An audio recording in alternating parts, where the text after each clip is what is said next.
E aí, pessoal, tudo bem? Eu espero que todos estejam passando um grande dia. Eu não sei se você conhece o Rica Perrone. O Rica Perrone, ele é um jornalista, não é?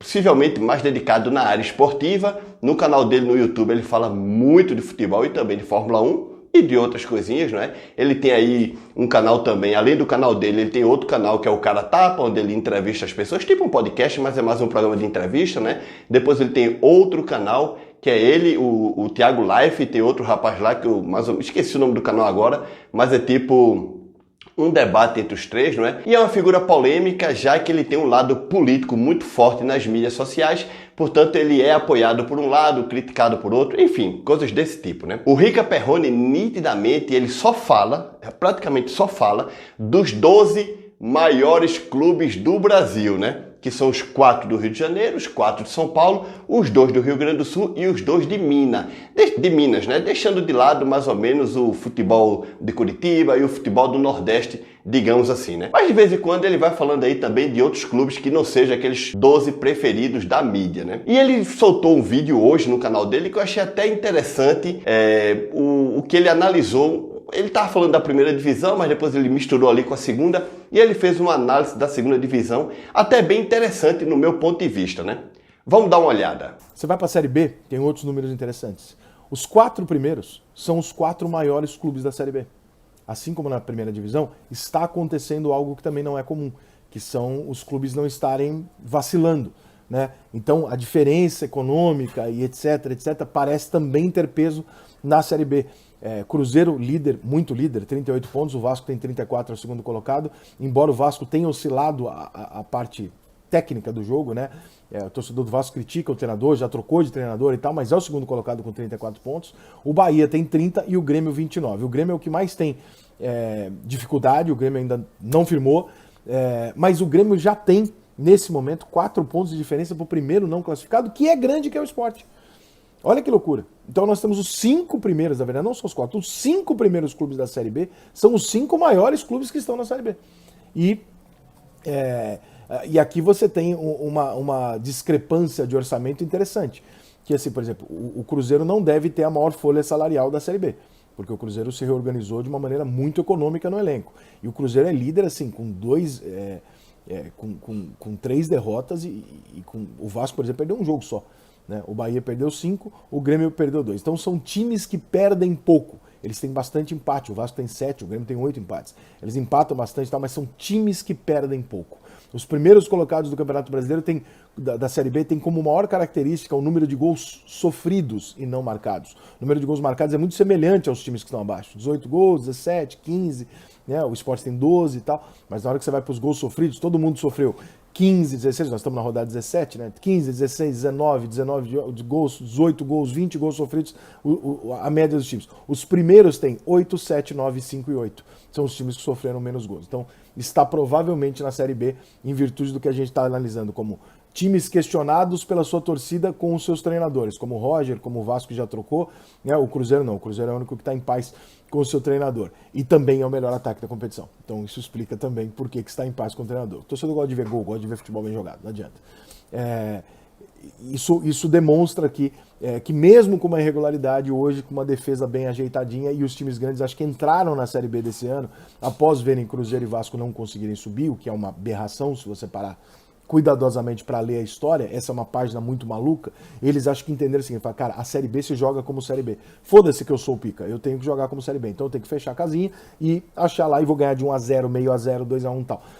Não é exatamente que eu concorde com isso, mas na situação que se encontra Cruzeiro, Vasco, principalmente Cruzeiro e Vasco na questão financeira, na questão de estrutura, é foda.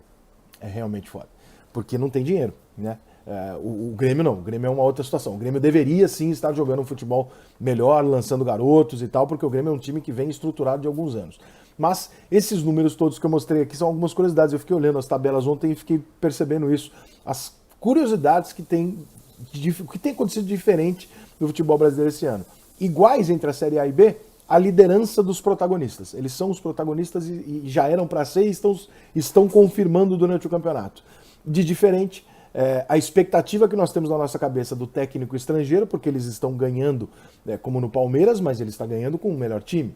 Né? Os times medianos, ou os times com trabalho mais difícil, com dificuldade de elenco e tal, quem está protagonizando são treinadores brasileiros, e não só treinadores brasileiros, são treinadores brasileiros antigos, de que a gente tinha como ultrapassado. Mano Menezes, Felipão, Dorival, etc. São esses os caras que estão colocando pau a pau ali com times mais qualificados, com treinadores gringos. Se fosse o contrário, nós estaremos ouvindo isso todo santo dia na televisão. Então, eu acho que isso aqui é mais uma prova de que mostra que o treinador gringo é muito bom, mas que também o treinador brasileiro é muito bom, dependendo de ele tiver alguma condição de treinamento, salários em dia, etc, etc. Eu acho que teve muitas coisas aí que o Rica Perrone falou que faz sentido, né? Que segunda divisão é para jogar como segunda divisão, né? Já que no ano passado Cruzeiro e Vasco não conseguiram subir, e eu até concordo com o Rica, né? É até meio impressionante como Cruzeiro e Vasco não conseguiram subir o ano passado em uma segunda divisão que teoricamente é mais fácil do que essa segunda divisão de hoje, né? Porque hoje nós temos Cruzeiro, Vasco, Bahia, Grêmio e Sport. Digamos que são 5 clubes que supostamente são clubes de primeira divisão, né? Cara, a gente não pode nem sequer ignorar o feito de que um Grêmio já foi campeão mundial, campeão da Libertadores, que um Cruzeiro já foi campeão da Libertadores, campeão da Copa do Brasil, campeão brasileiro, o Vasco campeão da Conmebol, também campeão da Libertadores, né? Só o Bahia e o Sport que vem com um pouco menos títulos, mas mesmo assim o Sport já foi campeão da Copa do Brasil, campeão brasileiro, o Bahia também já foi campeão brasileiro, ou seja, são 5 dos maiores clubes do Brasil, né? Principalmente o Grêmio, que eu concordo muito quando o Rica falou que o Grêmio deveria estar fazendo uma campanha bem melhor na Série B, porque financeiramente, talvez desses cinco clubes, o Grêmio é o mais equilibrado, né? Mas ele falou uma coisa muito interessante, Série B é para jogar como Série B, nem que você ganhe de 1-0, meio a 0, não importa, o negócio é ganhar. E ele falou também um aspecto muito importante que não é nem o saldo de gols assim, de gols marcados, e sim de gols sofridos, né? Tanto Cruzeiro, como Vasco, como Bahia, como Grêmio, como Sport não sofreram tantos gols, né, galera? Sofreram até poucos gols.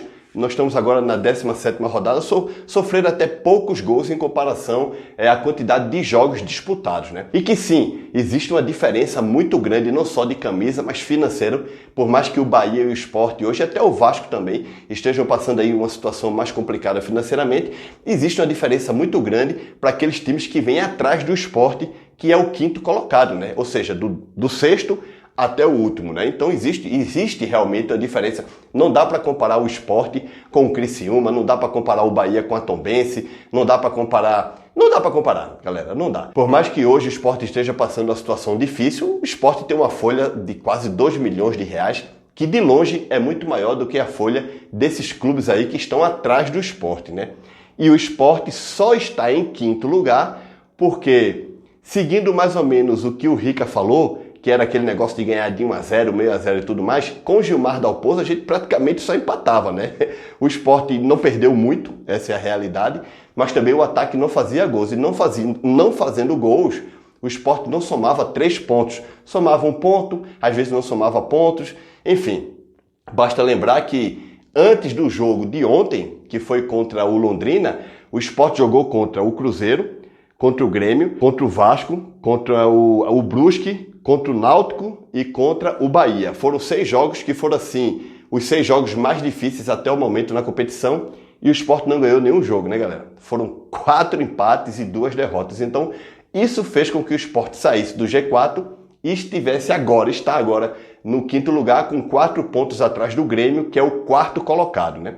Mas enfim, ainda tem aí mais 2, 3 jogos no primeiro turno e ainda tem um segundo turno inteiro para o Sport poder se recuperar. Mas mesmo o Rica Perrone não falando muito da segunda divisão, eu achei essa análise dele muito interessante. Agora eu quero saber a tua opinião. Deixa aqui o teu comentário. Você conhecia o Rica Perrone? E se conhecia, o que foi que você achou desta análise da segunda divisão do Rica?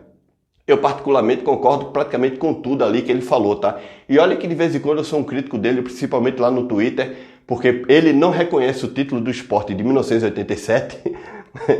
Essa galera do Sudeste é complicado, né? E também ele já disse que não tem assim, seu foco são os 12, entre aspas, maiores do Brasil. Mas de todas as formas, ele fez um comentário que eu achei interessante. Eu sei separar as coisas, tá, galera? Então deixa aqui o teu comentário. Não esquece de deixar like nesse vídeo e de se inscrever no canal.